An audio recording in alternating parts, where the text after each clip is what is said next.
Afternoon everyone and welcome back to PBTV. Brought something very different and very special out today. We've got a couple of the Golden Eagle sort of speed customs, they're calling them. We've got a high capa and a 1911. We'll go through both of them sort of one at a time, have a look at what features they have and where they're going to sit in your airsoft loadout. If you have any questions on them, please drop them down below. We'll flash them up on screen and try and answer them as quickly as we can. So I'll start with the 1911 because 1911s are cool. And the high capa is probably going to be the slightly more popular one as well. A lot of people do like a 1911, and as always, I'll start at the front, work my way back, cover as much as I possibly can, but if you think I'm missing anything, please drop it down below and we will get to it as soon as possible. Big positive with these, they do have threaded barrels, so if you wanted to put a Spitfire or a trace unit on these, it is possible. You will need an adapter. There is not one in the box, unfortunately, but it is a 12mm female thread in there, so throwing an adapter on there, you'll be able to turn it into a 14mm counterclockwise thread and fit the Spitfire trace unit, any other sort of device on the front that you want. Coming back, we have a Fibre front sight. So again, really good for CQB and sort of work in almost any environment. As long as there's a little bit of light, these things amplify it to a point where they're very useful. Any point of on this where light hits it, it redirects it down the fibre, and then you get a very bright orange dot at the back that you can line up with the rear sight, making it very accurate and consistent when you're putting rounds down range. You will then notice there is a very large part of the slide completely missing. So instead of it being a cut slide and leaving a section at the front, they've just simply cut away as much as what seems physically possible to make this thing still function, but be as lightweight as possible. So obviously the front iron sight has the cut out at the front there, so you've got two bits. They've even cut out the sides just to remove a bit of weight. I believe that if they could, they would remove the whole front end and just not have anything, but then you might have a very wobbly barrel and it'd be very awkward to shoot. So as you can see on the side as well, there's a little bit extra on this side compared to that side, but they have just gone as far as what is probably physically possible when it comes to cutting down a slide.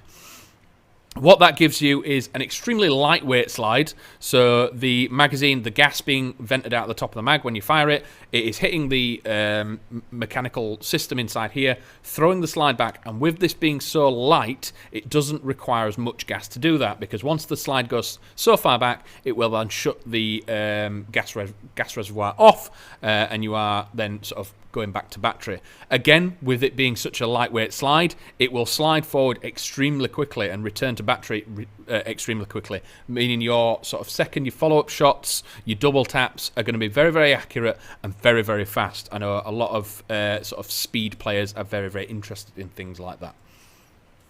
Ashton Low, for the high capa, is there different variants like a 5.1, 4.3? Currently, these are the only two we have in colour and size, so I'm unaware whether or not there is going to be a 4.3 and a 5.1 variant, or even there will be colour variants at some point. I think there's 3 colours in all, the sort of all black, gold barrel and red barrel, but as for physical size, I'm not overly sure as yet. Owen Timms, what's the FPS on a 0.2 gram BB? So the 1911 was coming out about 290 FPS, and the 5.1 was about 300 FPS. And the one thing that I will notice with these is normally when you get a standard gas blowback pistol out, say the first shot is about 300 FPS, and then it'll drop 5, drop 10, drop 15, and it'll keep dropping down the colder and colder the mag got. But with these, I don't know if it's because it's resetting so quickly, you're not getting as much cooldown because you're not using as much gas or anything like that.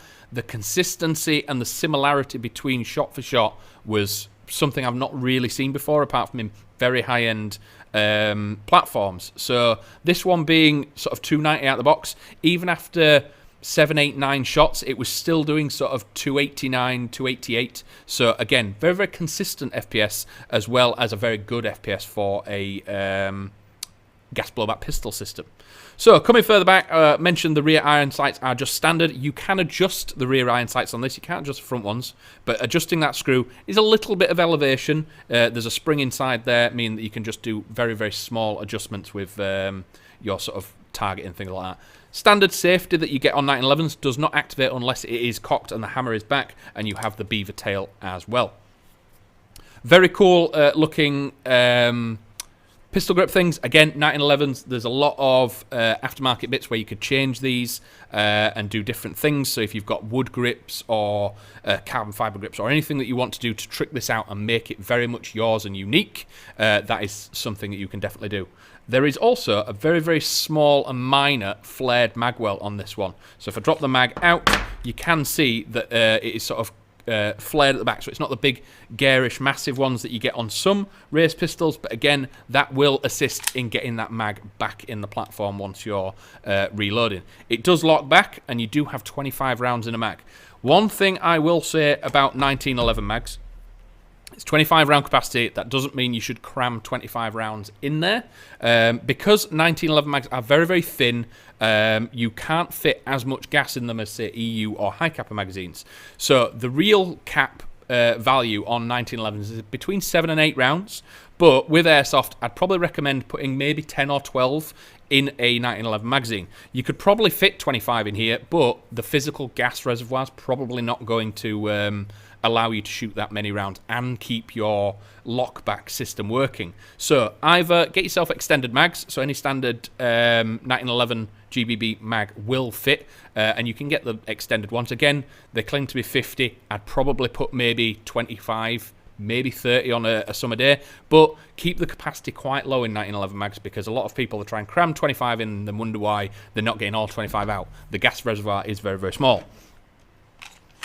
A couple of other bits. You do have I've got right-handed controls, as is standard with a 1911.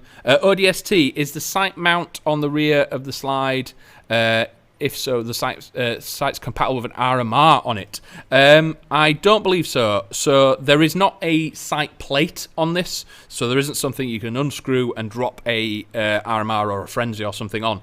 But the rear sight, obviously this is the 1911 style, but it does have a very high capa style rear slide, so the sights, etc. So you could probably get a plate that replaces the rear iron sights. There's many of them available in various different shapes and forms. You could swap that on and then put a plate on there, but there is not a pre-cut RMR plate on it, unfortunately. Again, this one is, for looking for better words, the more basic version. Obviously, there's no rail on the bottom. You've got a couple of less. You've got a slightly lower round count. Again, it is right-handed dominant, with it being a 1911, so your slide lock is on the left-hand side, the mag release is on the left-hand side, but the safety is on both sides. So again, being the standard 1911.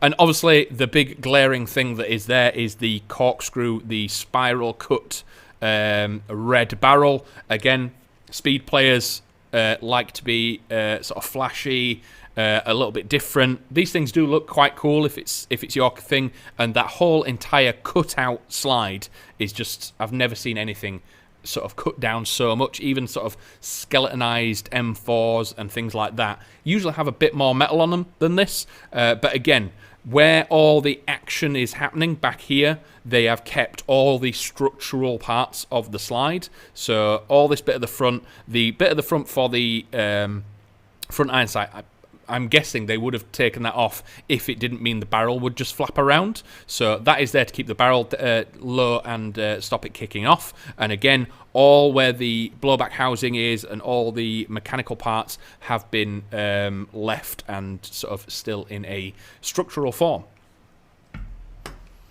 Oz UK. Are the Army Armaments, tongue twister, Fibre Optic 1911 sights compatible with the Raven 1911? I will have to check, because they are similar size and shape, but without physically having them in front of me, I wouldn't want to give you a yes or no. If you message us on Instagram to send us a reminder if I don't find your comment after this, I will try and get you an answer as quickly as I can. So, coming on to the high capper, again, the glaring difference is going to be the big gold barrel. Again, red and gold. I believe there is all black versions. We haven't got them yet. So these are the only two variants that we have at the moment.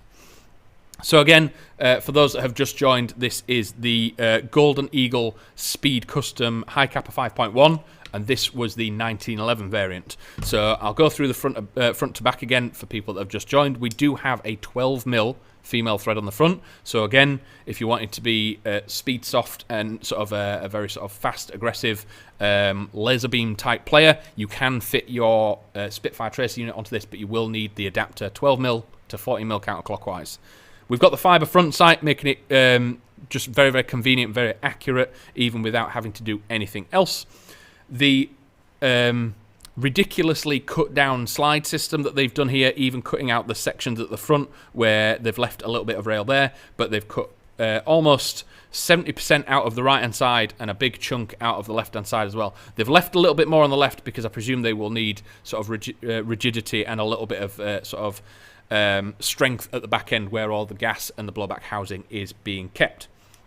So with similar to the 1911 at the back, we do have some serrations. The slide system and everything like that is pretty much identical, if not identical, apart from the colour and everything like that. It is the lower receiver is where things change. So as you can see immediately, we do have a 20mm rail on the front. So if you wanted to put a torch on this, get yourself an X400 torch and laser with the Spitfire on it, you can just start throwing rounds out as much as you need.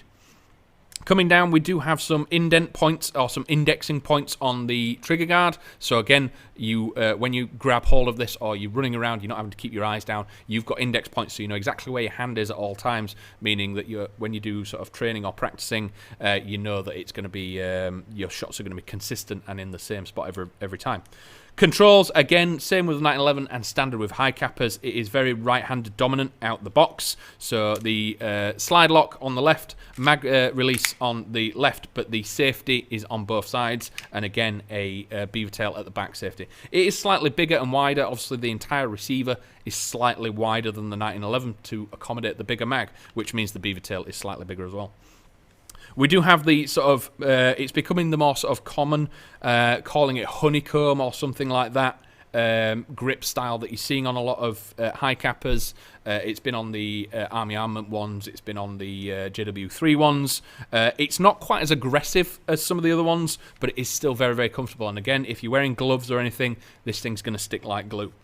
We do have a much more aggressive flared Magwell as well. So again, when you're getting your mags back into this, it's going to be very, very easy to find that in the dark without looking. Keeping your eyes down range, you're going to be able to throw a mag back into this very, very quickly.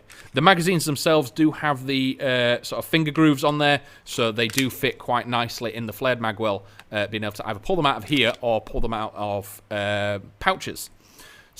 Ashton Lowe, is this compatible with normal high capa mags? Yes, absolutely. High capa mags are pretty much universal as far as I'm aware. There's not much difference, if any difference, between them. So swapping between, say, Armoury Works, WE, or anything like that, they're all quite compatible.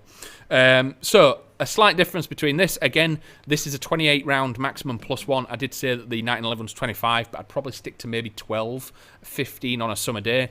High cappers, 28 rounds +1. The size of the reservoir in this is just astronomically bigger than the 1911. So you can max these out, and you are probably going to get most of the rounds out of it. So just as an example, showing the size difference between these two magazines, you can see how much more gas you're going to get in this compared to this one. And there's only meant to be 3 rounds difference in their capacity. You can see how sometimes it's difficult to get all the rounds out of the 1911.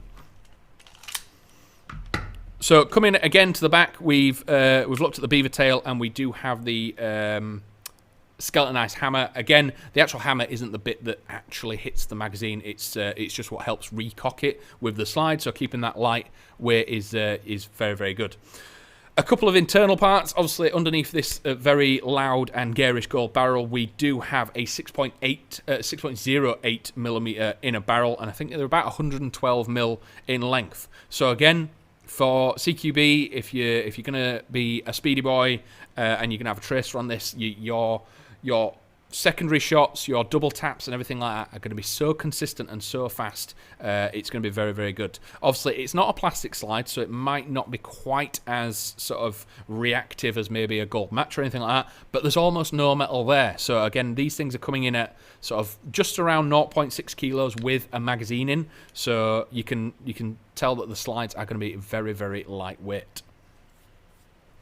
ODST, does the 1911 or high capa have a decocker? No, they don't have decockers. Their safeties only work when they are cocked. So if the hammer is back, that you can see the safety goes up into place, and when it's forward, they don't work. Obviously, with the safety up or the safety down, the hammer will not drop forward unless you also have the beaver tail stuck. So a decocker is there that if it's in a holster, you need to do a full, very, very long, very heavy trigger pull to be able to throw the hammer back and back forwards again. With 1911s and high capas, they've simply put 2 safeties in there instead of 1. So once it is cocked, you can put the safety on, and even if that managed to drop off or for whatever reason got knocked, without actually physically pressing this button at the back with the web of your hand, you won't be able to pull the trigger anyway, whether or not it gets caught on something or anything. So there's almost 3 things that have to go wrong for this thing to go off, rather than 1 thing if it didn't have a safety. So if there's any other final questions, please drop them down below. It's really cool to look at the Speed Customs from Golden Eagle. They do come in their own little boxes, so both of them come in hard cases that can be locked. So again, there's little padlock holes, so if you do want to keep them locked or anything like that, and they do have very, very secure clasps. In there, you will find a speed loader with the adapter for pistols and a unjamming rod. So again, there's plenty of space in here that you could probably fit a couple of spare mags, and they are included when you get your hands on these. So yeah, you've got the gold one here, and again, the red one for the 1911 is identical. So it's just that thing. A lot of people like to keep these things in cases because if you're going to use these as a primary, you're not really bothered about a holster or anything like that. So transporting them around, you want something that's safe, secure, and keeps it out of sight as well. So always good to talk to everyone. Loads of really good questions. And again, if people did have some questions that I couldn't quite answer, please drop us a message on Instagram. We'll try and get to you as quickly as we can and get you a solid answer on what you were after. But this has been the Golden Eagle Speed Customs. I'm going to mix it up with Double Eagle for forever, but these are the Golden Eagle Speed Customs. That's the 1911 version with the red barrel, and we have the high capa with the gold barrel. These are the only 2 variants that we have at the moment. We do believe that both will come in every colour at some point, but I think someone was on about whether or not they were going to do a 4.3. I don't think that is an option as yet, but very excited to see what people can do with these. Obviously, we have the sort of HPA mag adapters that you could do, and the lines and everything like that. I know that's what people like to look at, so they are an option out there, but very exciting to see these get out in the field and see what people do with them.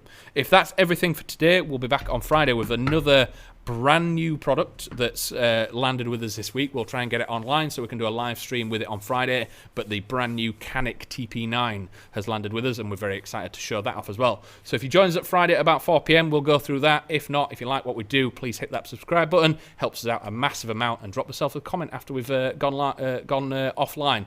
But if that's everything, I'll catch you on Friday in a bit.